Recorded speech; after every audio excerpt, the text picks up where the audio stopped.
You know, there's a moment that haunts every physicist. It happens late at night. Usually you're sitting with your equations, your coffee's gone cold, and suddenly you realize you've been asking the wrong question your entire career. I've had that moment. You've probably had it too in your own way. Maybe you're lying in bed at 2 a.m. and suddenly you think, what am I actually doing with my life? What does any of this mean? We all chase answers.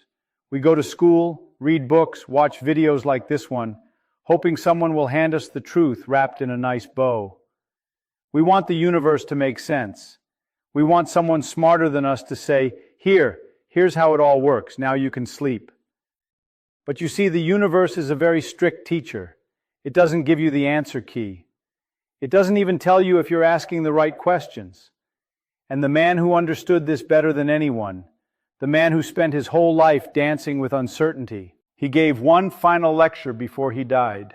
And what he said in that lecture, it shook physics to its core. It challenged everything we thought we knew about knowledge itself. But most people have never heard it. Richard Feynman's last lecture wasn't about quantum mechanics. It wasn't about particle physics or electromagnetic theory. It was about something far more dangerous. It was about how we fool ourselves. And I don't mean that in some poetic way. I mean that Feynman stood in front of a room full of brilliant scientists and essentially told them most of what you think you know, you don't actually know. You've just convinced yourself that you do, and that's self-deception. It's the most dangerous force in science. He wasn't being modest, he wasn't being polite. He was giving a warning because Feynman had seen what happens when smart people stop questioning themselves. He'd seen it at Los Alamos. He'd seen it in the Challenger disaster investigation. He'd seen it in university departments filled with professors who'd stopped being curious decades ago. And his message was harsh. The first principle is that you must not fool yourself, and you are the easiest person to fool. That line changed physics, and if you truly understand what he meant, it might change you too. And before you think this is just some feel-good advice about staying humble, let me tell you why Feynman was genuinely frightened when he said this. Because he wasn't talking about other people's mistakes. He was talking about a basic flaw in the human brain itself. A flaw that you carry with you right now, reading these words, believing you're immune to it. You're not immune, neither am I. And the moment you think you are, that's when it gets you. Let's strip away the mythology for a moment.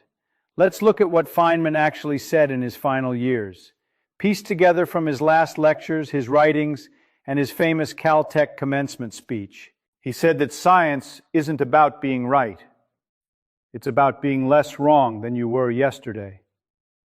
That sounds simple, but think about what that actually means for a moment. It means that every scientific theory you've ever learned, every equation, every law of physics is temporary, provisional, a stand-in until something better comes along. Newton's gravity worked beautifully for 200 years.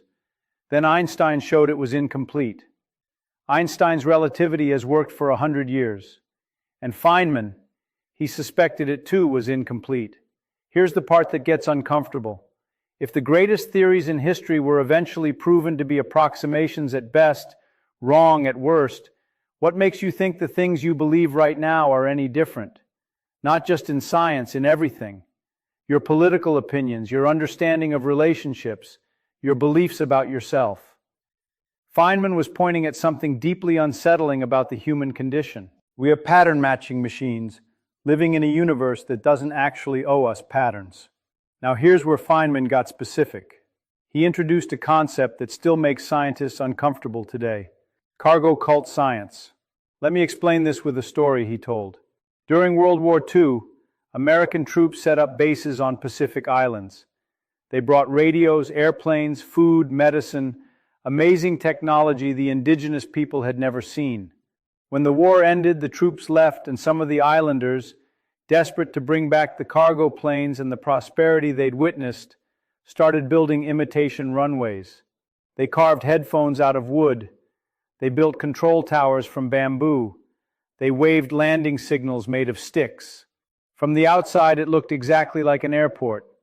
They had the form, they had the rituals, but no planes ever came. Feynman said, Most of what passes for science today is cargo cult science. It has the appearance of rigor. It uses the language. It publishes in journals. It holds conferences. But it's missing the one essential ingredient that makes science actually work. And what is that ingredient? Complete, harsh, painful honesty about what you don't know. Real scientists, Feynman argued, don't just report their successes. They report every way they might be wrong, every flaw in their methodology, every alternative explanation they couldn't rule out. They actively try to destroy their own theories.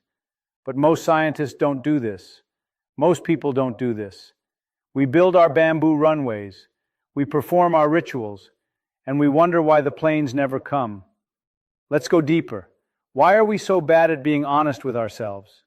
Feynman had a theory about this too, and it connects to something deep about how our brains work. Think about the last argument you had. Really think about it. At any point during that argument, did you genuinely consider the possibility that you were completely wrong? That the other person saw something you couldn't see? That your certainty was actually proof of your blindness, not your clarity? Probably not. And here's the terrifying part. Your brain is designed this way. Evolution built you to win arguments, not to find truth.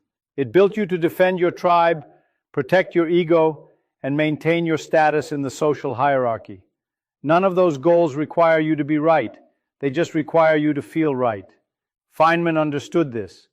He said, "The human brain is the most sophisticated self-deception engine ever created.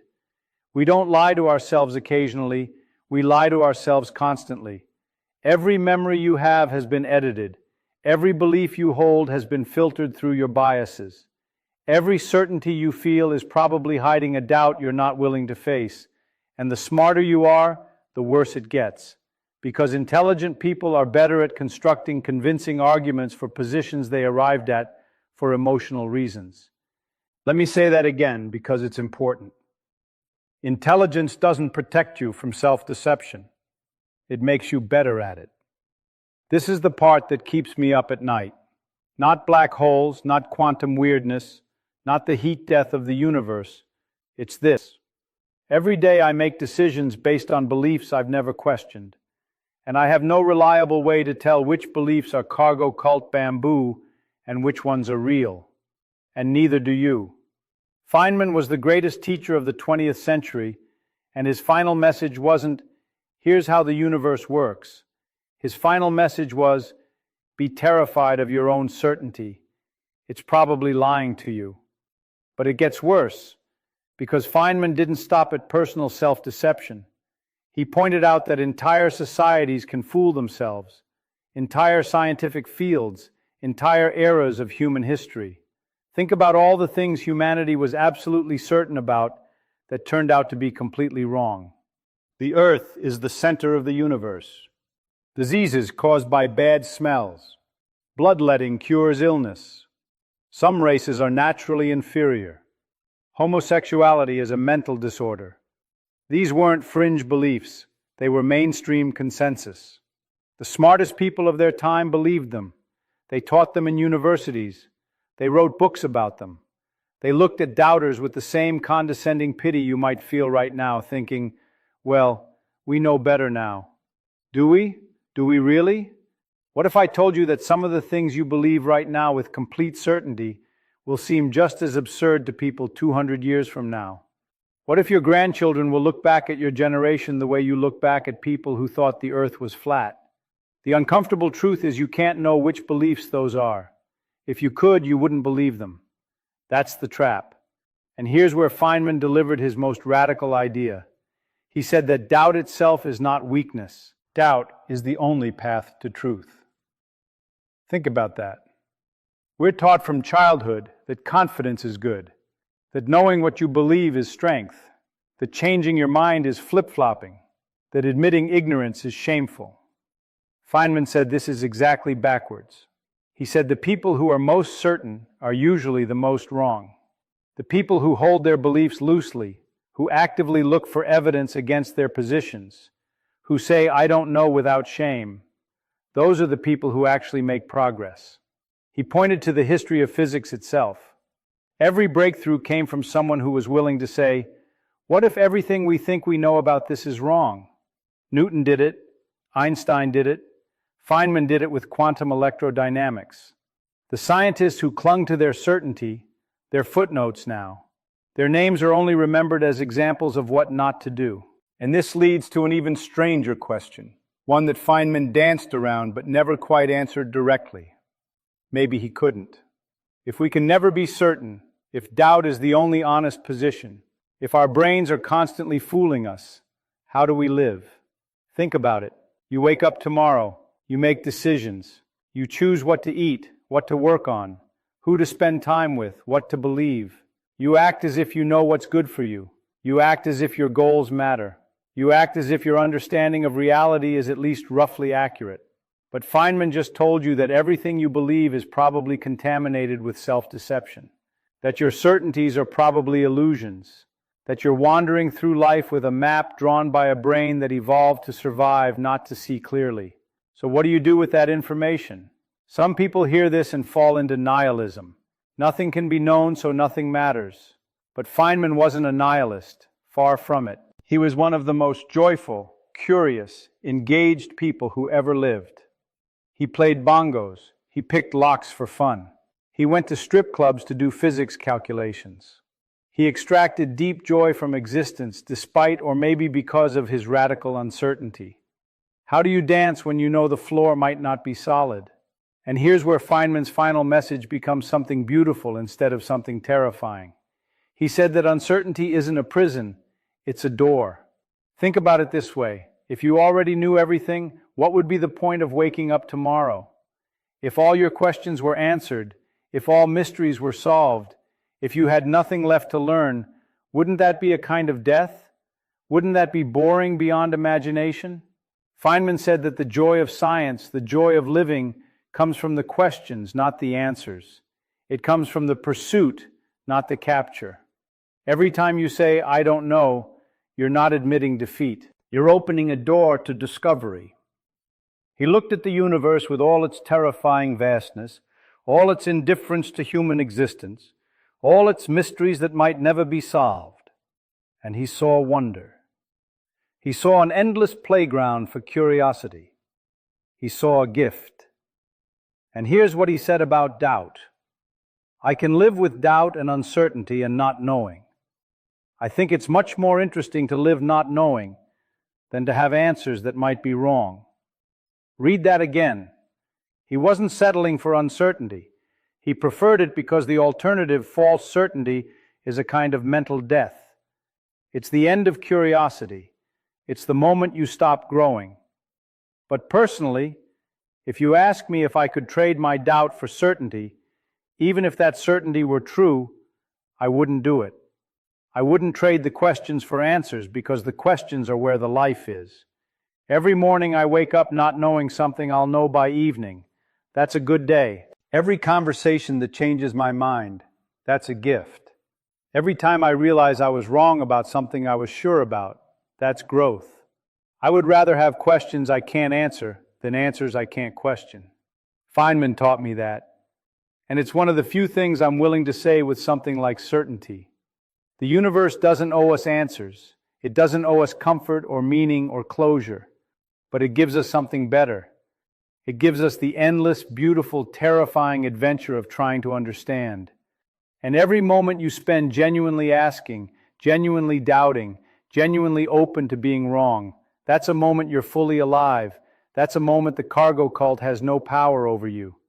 That's a moment you're doing what Feynman spent his whole life trying to teach us. Now, if you enjoyed this, if you like sitting with uncomfortable questions and coming out the other side with something like wonder, then you might want to stick around, because we're going to keep asking the hard questions here. Questions about time, about consciousness, about whether mathematics is discovered or invented, about what it means that you exist at all in a universe that didn't have to include you. So, hit that subscribe button. It's the only button I recommend pressing with any confidence. Don't press the I already know everything button. That one's broken. Always has been. And here's a question for next time. What if the laws of physics aren't actually laws at all? What if they're more like habits? habits that could change. Think about that, and I'll see you in the next one.